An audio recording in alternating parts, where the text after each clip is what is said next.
It's beautiful to see such a room full of beings of divine light. Do you all realize that you're beings of divine light?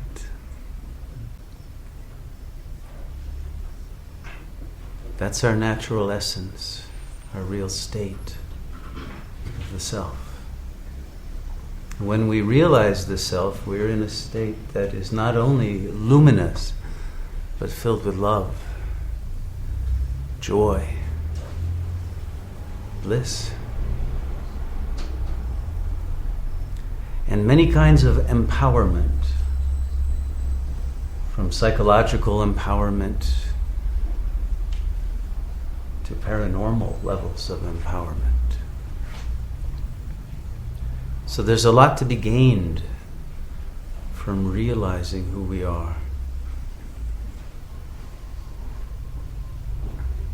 And yet, despite the fact that it's all gain and no loss, we somehow resist letting go of the ego mind. That's the cause of all of our suffering, and negativity and fear, and living a life of love and peace and bliss. Do you understand that? Very strange, isn't it? It's a very strange phenomenon that the human soul resists its own liberation. Of course, we see that in the political realm as well. People are fooled into enslaving themselves. And the same is true in the spiritual dimension. You know, in India, all of the religions of India, they say that it's not a matter of original sin, like the Western religions tend to focus on. It's just a matter of not knowing, not realizing that you are God. You've forgotten. But all you have to do is remember it and come out of the veil of ignorance, and the truth is revealed. It's right there. You don't have to flagellate yourself and make up for sins and feel guilty and pray for redemption. You already are redeemed, but you just don't know it. And so a satsang is just an opportunity to gather together and remember that we are already in a state of redemption and joy and bliss, and to celebrate it. How many would like to celebrate that? Yeah? Good. You just have to drop the false belief that you are an ego. And an ego has two levels of its enchainment, its blindness. One is the identification with the physical organism. You have to stop believing that you're this body. Because once you believe you're the body, then automatically you're going to be afraid of its death and suffering and pain and all of that. And you're going to want to make it as good looking as possible, and you're going to measure how your body looks with others, and you're always going to feel inadequate in some way. Because the whole world has become a meat market. Right? So everyone is walking around feeling that they're not good enough as a physical being.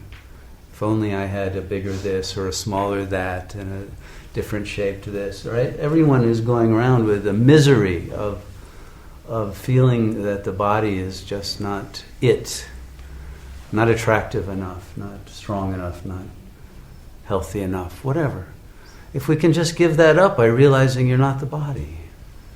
And the body is perishable, yes, but the consciousness that we are is eternal and imperishable and deathless and birthless. You're not even born. It's an illusion that you've been born. You're just remote viewing right now.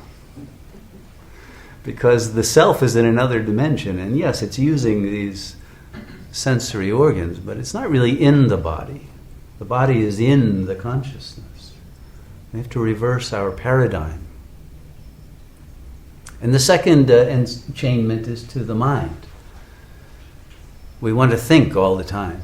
We're constantly chattering and preparing and rehearsing what we're going to say, or thinking about what we should have said and wished we had said, and what we're going to be doing tomorrow and the next day and the next day, and never being in the present. We're running away from the present, and we're running away from ourselves. That's the bottom line. And yet we're proud of this mind. Oh, I can outthink everybody, I can win arguments, I can do this and that with the mind. And so it's a toy that we like to play with. And it compensates for the lack we feel in the body. We can feel omnipotent in the mind, right?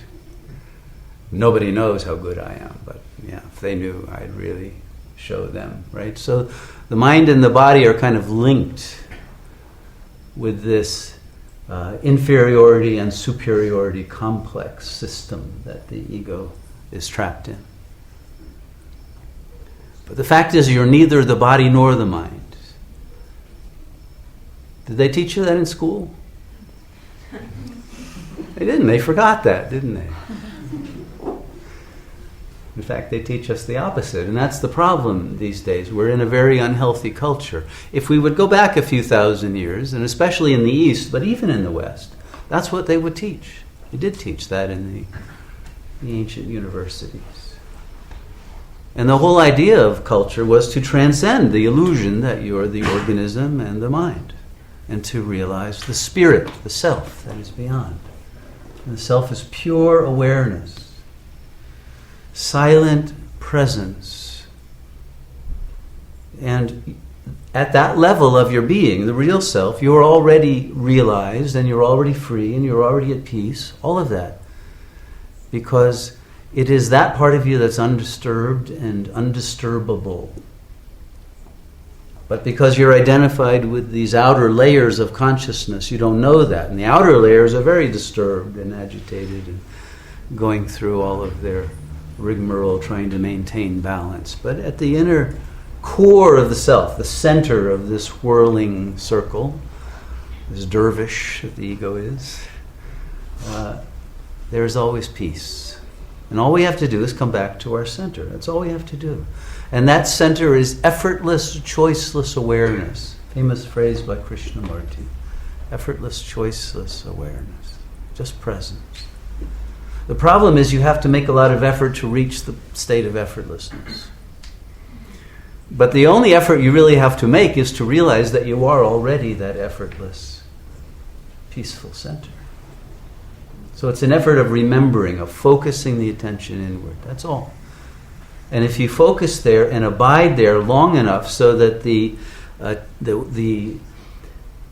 tricks that the ego is trying to play on you to come out again and play with your suffering, if you won't pay attention to that, for just a relatively few minutes, you'll start to feel the bliss within. You'll start to free yourself. It doesn't take long. It just takes the determination not to fall for the bait of the ego that wants you to divert yourself from your center. That's all. Just simply don't take the bait. Stay centered, stay in the silence, and you gain more and more power as you stay in there. The energy field of the self grows as you give it attention and withdraw your attention from the outer psyche. The inner becomes more and more empowered. The energy field strengthens, and gradually, if you don't feed the ego with thoughts for just a relatively short period, it begins to wither. And if you stay long enough in that state of samadhi, it will die. The ego will die, a natural death. And then you can celebrate, because you will be reborn as the liberated spirit. And that's the metaphor of basically all the religions in the world. A death and a rebirth. All the metaphors, whether it's from baptism or the metaphors of the twice-born Brahmin, etc. It's all about that. Die to the ego mind, the false self, and be born again as spirit, as the immortal, deathless self. In India, in the Vedic traditions, that's called the Atman. The Buddhist traditions, which just say nirvana or your Buddha nature, but they refer to the same thing. And you can use the word Allah. You can use Christ consciousness, Krishna consciousness. It doesn't matter. All of those words of all of those different traditions mean the same. They refer to that same achievement of liberation from the ego mind. And it's natural to us. There's only one religion in the world. All of these pseudo-conflicts between religions are just ideological tricks they're playing on you. Because we're all one. And when we reach that center, we realize that the center that we are is not the individual. It doesn't pertain to a single organism. It is cosmic consciousness. And then you begin to realize, wow, we are all one self. We are all one field of consciousness that's infinite. It extends even beyond this planet. It's everywhere. And we are that. Because we transcend this dimension of space and time. The self is timeless and spaceless and lives naturally in higher dimensions, in which this dimension is just a very small little particle of our immense transfinite reality. And we're missing out on playing in those higher fields of the Lord because we're stuck in this little box.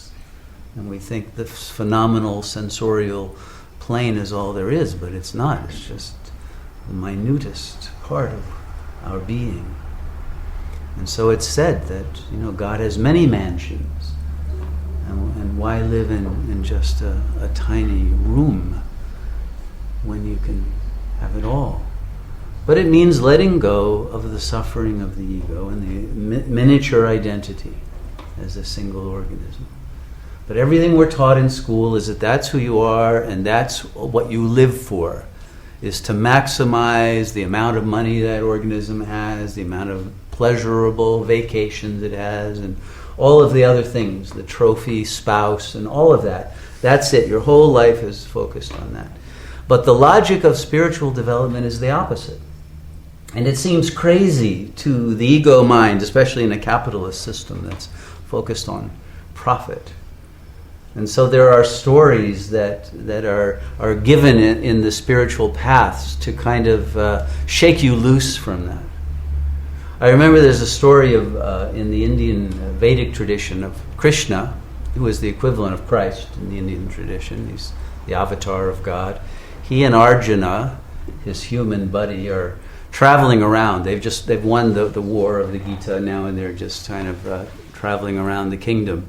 And they visit this town where there's a very rich guy, and they sort of invite themselves in, but he's very mean and cruel to his servants and his wife and his whole town, and cruel to them. He hardly offers them anything, some porridge. And this guy's living in a palace and all of that, and they're treated really insultingly. You don't treat God that he comes into your house that way. But this rich guy didn't care. He had a huge ego, and so when they leave, Krishna says to him, Your wealth will continue to increase.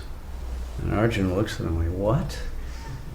This is the blessing you give for that? And then they go and they travel further on, and they find this poor man living in a tiny hut. He has almost nothing. Little vegetable garden. He has a cow. The guy goes out and milks the cow and brings them fresh milk. He gives them all the food from his garden. He gives them the most beautiful hospitality that they've ever received. And they have a wonderful time in this little hut of this guy. Much more beautiful time spent there than with the rich guy. And they walk out, and at the end, Krishna gives the blessing to this poor man who has given them all he had and all the love and the devotion. And Krishna says to him, your cow will soon be stolen. And he walks away. And Arjuna goes, oh, what? This is the blessing you give to this guy? See, the Indians are crazy, aren't they?